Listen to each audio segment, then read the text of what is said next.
All right, guys. I thought I would go ahead and do a video and tell you about some of the most common types of passengers that I've had, as well as some of the more weirder and bizarre passengers that I've come across. Um, I've basically written down like 11 types that I've personally encountered. I'm sure I could think up of many more, but for rideshare drivers out there who might be watching this, if you've been driving for any length of time, you will be able to identify with at least several of these. First, what I want to do is show you a quick video by Dustin is Driving, because this is really, really funny. And I can relate to all but basically one, the drug dealer, unless I was just so ignorant that I didn't realize that's what was going on. Okay, so let me play this video for you first, and then I will go through my list of 11 and kind of explain what happened to me with a few of these. Okay. All right. So his video is entitled Uber. These are the 5 types of passengers that drivers encounter daily. And yeah, I would say at least all but one I pretty much have already encountered at least several times. Okay, so hopefully there won't be really bad glare, and you'll be able to see this. It's funny though, actually. Okay, here we go.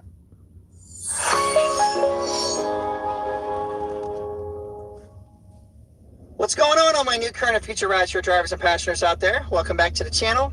Today's video, I'm going to show everybody 5 different types of passengers that you could potentially end up having, and the crazy names that go along with them. You know what I'm talking about. If you've been out there driving long enough, you're going to run into people called Jesus Christ, the boss, the man, reefer, shh, little M. I mean, crazy names are out there everywhere, and you have no clue who these people are or what these people are capable of doing at any time. So always be alert and treat each ride individually, because everybody's different. Take a look at this. You see what I'm talking about.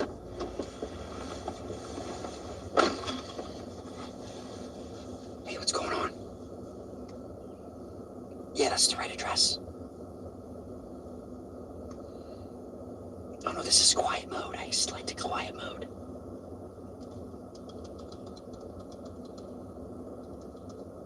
Did you get that text I sent you? Yeah, I need to make a stop.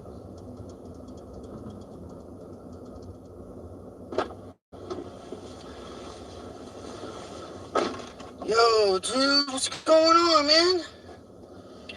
Yes, everything's just, it's been heavy, man. It's heavy.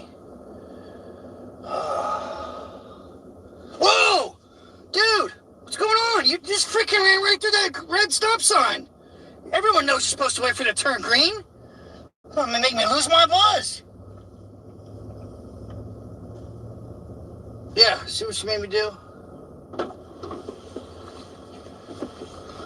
What's going on, man? All right, we gotta hurry up, bro.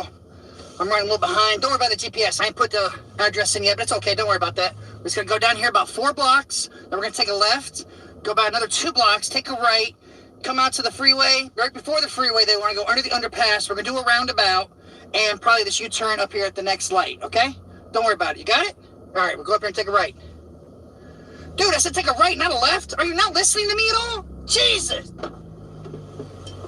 Oh. Yo, what's up, man? Oh, I love you, dude. Dude. Listen, man, I need you to find me another bar. They were talking about last call. Talking about I was cut off. You got some water in here, man? Huh, you know what? Don't worry about it. I brought my own. Yeah, don't worry about it, man. Let's just go. Take me to the next place. I was gonna walk, but they said I need an Uber. Don't worry about it, man. I'll tip you in the app. Tip you good. Hey, what's good, playa? What's going on? Yeah, the Uber driver just got here, man. Be there in about 5 minutes. All right, what you need, though? All right, I need 2 dimes and a nickel. All right, and a vial. You got money this time, right? I ain't playing with that damn EBT card no more. Almost got caught. Yeah, I don't think so. That's a negative, Ghost Rider. All right, well, you better be there. I'm going to be in this silver van. I got a white dude driver, so, you know, Eagles plates in the front. That'll be the best way to describe it. All right, so pull up, you come out, and yeah, all right? All right, you better have that money. All right. Yeah, sorry about that, man. Yeah, we're just going to pull up. I'm going to have you wait a couple minutes as I walk on over there, all right? Don't worry. I'll tip you extra in the app. Yeah, and that's only 5 of the many, many, many thousands of riders you could end up picking up. So I just want everyone to know, always be alert. You never know what's going on. It's up to you to dictate what goes on or not in your vehicle at all times. If you've enjoyed this video, make sure you smash that like button. Leave your comments below. Stay safe, get your own money. Don't take crap from anybody. And until next time, Uber on or don't. Peace out. Okay, yeah, so that's actually pretty accurate, honestly. Like I said, I've never had a drunk person in the car like actually open up like a beer can or anything. I'd be like, no open containers. That's like against the law. There was one time a passenger got in and she had just like been smoking marijuana probably before, like literally before she got in my car, and it stunk up my whole car. And it's like after I dropped her off, I was like, I gotta get the Ozium out, because Ozium is a really good like spray that like is supposed to eliminate odors and stuff like that. And so I sprayed my car down with Ozium, and the next rider who got in was a female, and she's like, somebody been smoking pot in here? And I apologized and apologized, and I said, I am so sorry. I said, you know, the rider just before you like reeked of it, and you know, I've already sprayed Ozium. You know, I can pull over and, you know, spray some more. And I mean, she was really, really nice, and she's like, no, you know, don't worry about it. And you know, the thing is like, drivers always worry about bad ratings, you know, like bad car smell and stuff like that. I don't think she gave me a bad rating, because I was just honest. I apologized. Yeah, so okay, let me explain to you. Let me go through the list of riders that I've had, and he kind of gave them like their own title. I did too. Okay, the first one, and this was like the first one, I think, on my first day, I'm calling this type of rider the convicted felons, okay? And this would be predominantly with me, your convicted DUI felons, okay? And these people, and it doesn't bother me now. At first, it like really, it bothered me. I was like, I don't want a convicted felon in my car, you know, but it's basically somebody that has been convicted of driving under the influence, and they can't drive. You know, I'm either taking them to probation or I'm taking them to work because they still can't drive. And what I've learned actually a lot of really good information. It's like thousands of dollars if you get a DUI. And so, I always talk to them about it. Most of them definitely say that they've learned their lesson. Talk about, for the cost of a drink, you just save that aside to call Uber or Lyft. And then that way you're not putting other people at risk on the road, and it saves you a whole bunch of hassle. So, first ones that I encounter, I just called the convicted felons. Second ones, I would call wine bibbers. Okay, now, I think I already told everyone this, but it was one, I believe it was like on a Saturday or a Sunday. I remember it was 12 noon. And to me, that's a little early to be flat on your face drunk. And I mean, when I pulled in, the woman was literally, she was on the pavement, like face first. And there was a man trying to help get her up off of the pavement. He couldn't get her up, so he went in and got somebody else that was a little bit bigger, a little bit stronger. Got her up, and I'm like, please tell me this isn't my passenger. Because I thought, if they just try to just shove her in my car and there's nobody to help her, I don't want to deal with that. And I was like, I'm going to cancel the ride. Unless somebody's going to be riding with her that can help. I mean, thankfully she didn't puke in my car. But they got her up. They got her into the car, and somebody rode with her. And basically, by that point, she was talking, and, she admitted she had, way too much to drink. And, and she wasn't like an angry drunk. You've heard, angry drunks or hostile drunks. No, she was very nice. And so, I got her home. Now, I have encountered, again, still in the daytime, is like maybe 4 in the afternoon, what I would call a hostile drunk. It was a woman, and just her manner of speech. She's one person that you had to really watch what you said and how you said it. And so I was good at, just not, inciting, any kind of anger. I kept things diffused and everything. And then you have, under this, what I call wine bibbers, your sob storytellers. I told everyone in my last video about the sob storyteller telling me all about, the strained relationship with his dad. And then at the very end of the ride, right before he's going to get out, he cancels the ride on me. Okay, so those are the 3 that I get most often if I pick up somebody that's been drinking. Okay. Then this next one, and I'm still kind of actually dumbfounded. I'm calling it the pickup artist. Okay. Now, at first I was a little concerned. Okay, well, what do I do if I get in a situation where a man is hitting on me? And thankfully, unless I'm just naive and I just wasn't even aware, it's only happened really one time.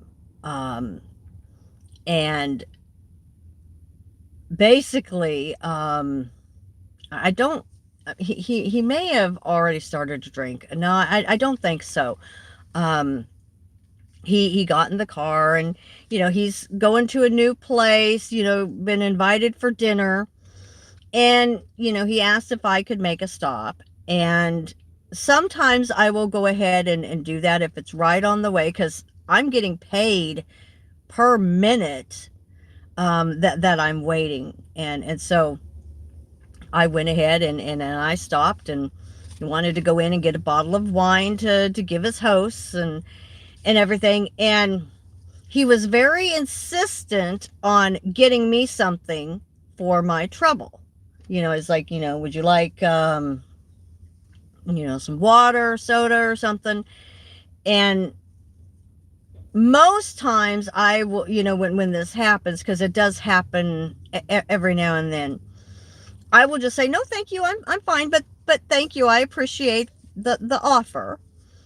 Um, but he was like really, really insistent on getting me something, and it was one of those over 100-degree weather days.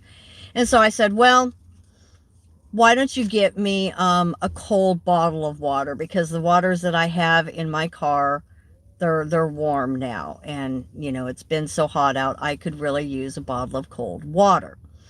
And so he comes out with 2 bottles of, I think they were really, really expensive waters. They were like, the brand name was like Fiji Water.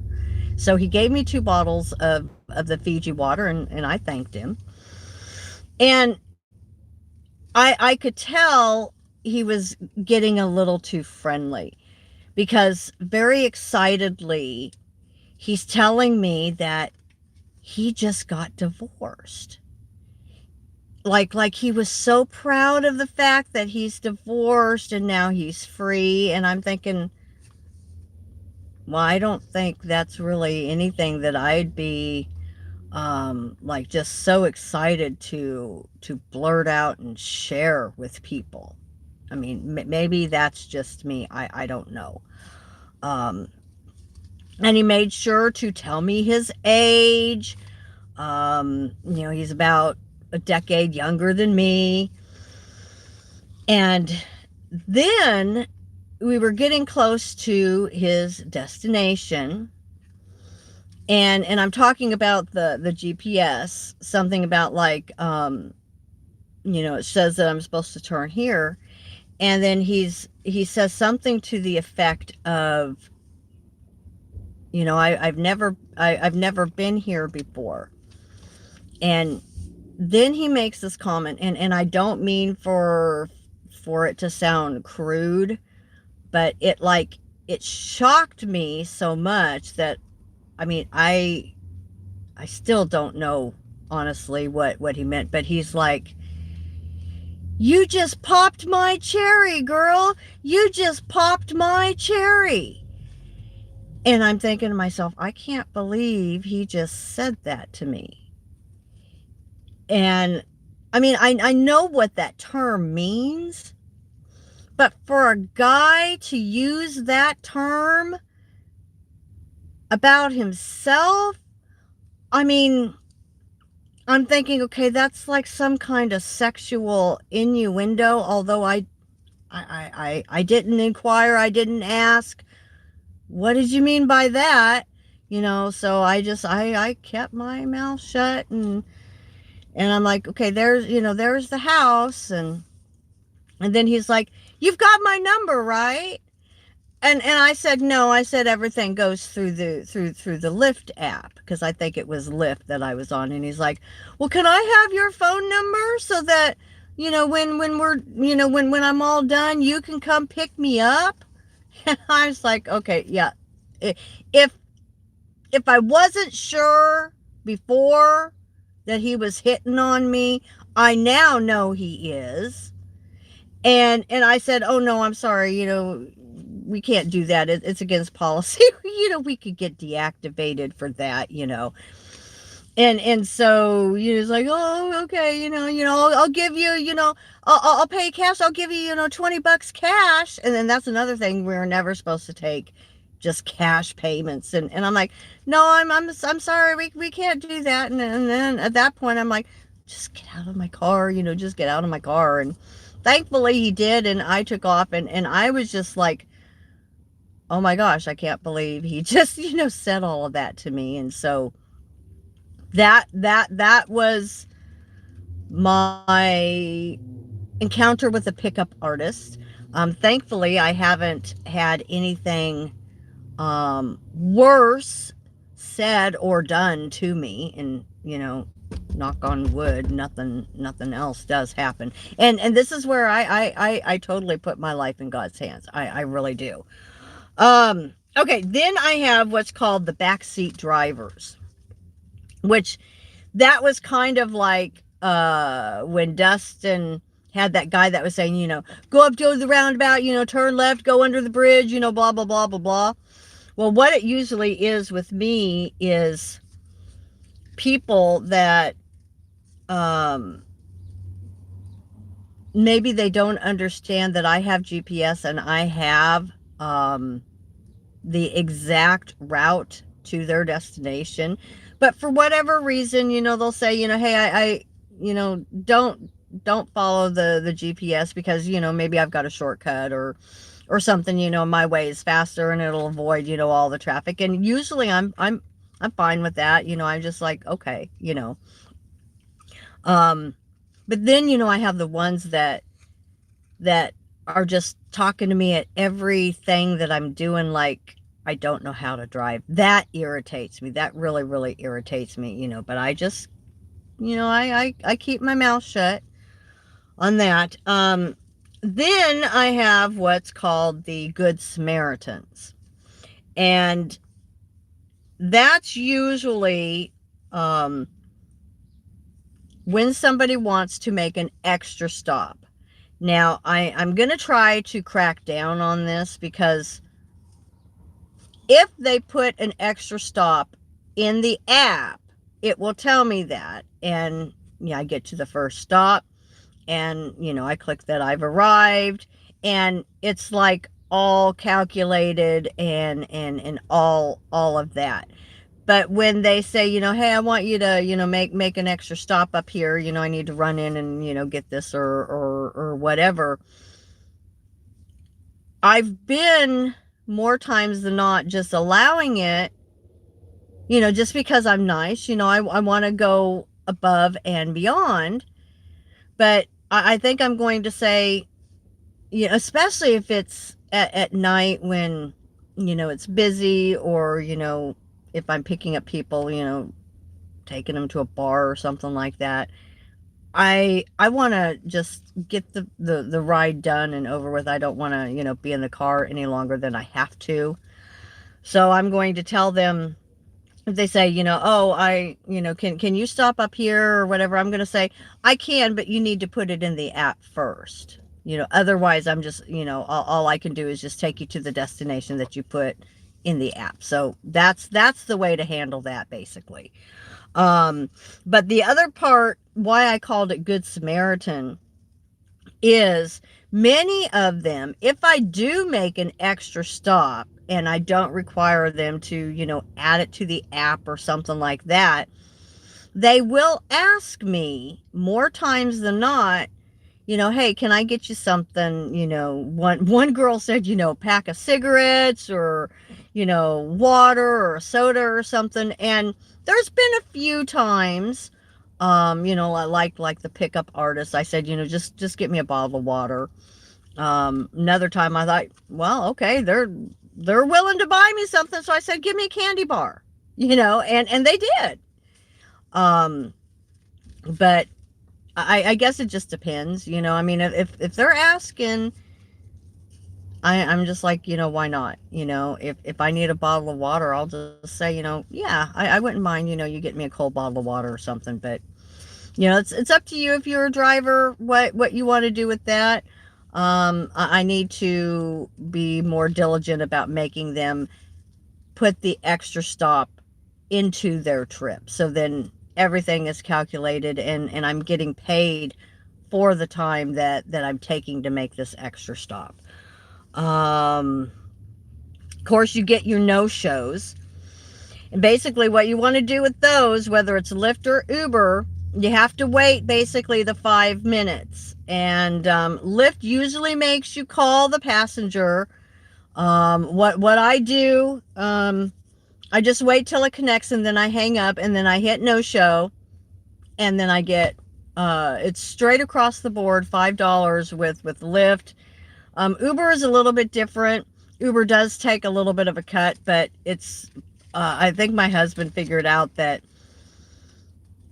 the no-shows are charged based on, I think, the mileage that you are driving to pick them up, plus like a base fee. And Who is that came in? Uh, I can't pronounce your name. But hello. Um, and so you wait your 5 minutes, and then you hit no show, and then you'll at least get paid. Now, if it's a scheduled ride and all of that, it's $10 if they, either cancel or they just are no show. Um, and I get probably a couple of those a week, honestly. Um, Next one, and this one irks me like you wouldn't believe.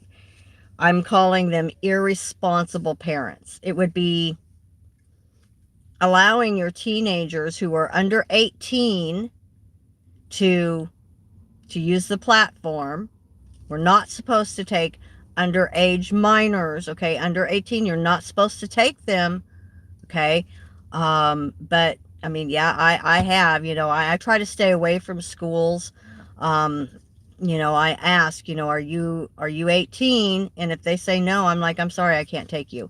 But what really, really bothers me is these irresponsible mothers that have babies or toddlers, and they have no car seat. Maybe all they have is a stroller, or they're just holding the baby or the toddler in their arms, and they either don't have a car seat or they don't have a booster seat. I've had to refuse rides like 3 or 4 times now, and that angers me because that's putting your child at risk. I mean, it's not that I'm not a safe driver, but not everybody else that's driving around me is safe. And just my personal opinion, that is the most irresponsible thing you can do as a parent. Just because you don't drive or you don't have a car, don't you dare think that you can put your child at risk. If you're going to get into a car, you get the required car seat or booster seat that your child needs to ride in. Drivers do not take mothers and children. And this happened to me. I think it was actually either yesterday or the day before. I see only a stroller, and I said, "Do you have a car seat for the child?" And she's like, "No." And I said, "I'm sorry, I can't do it." And so then I go around the corner, and I wait out the 5 minutes so that I can get my cancel fee. And then I'm emailing, I can't remember now if it was Uber or Lyft, but I'm canceling or emailing to explain what happened. And when I'm pulling out of the parking lot, I'm seeing another, I mean, it had to have been another either Uber or Lyft driver just take the baby with no car seat. And I felt so tempted to drive by and say, "Why are you taking this woman who has no car seat? Why are you being that stupid?" But I notified the company and said, I saw her get into another fare, and they've noted the rider's account that if it keeps happening, they'll deactivate her, because there's no excuse. There's just no excuse for that.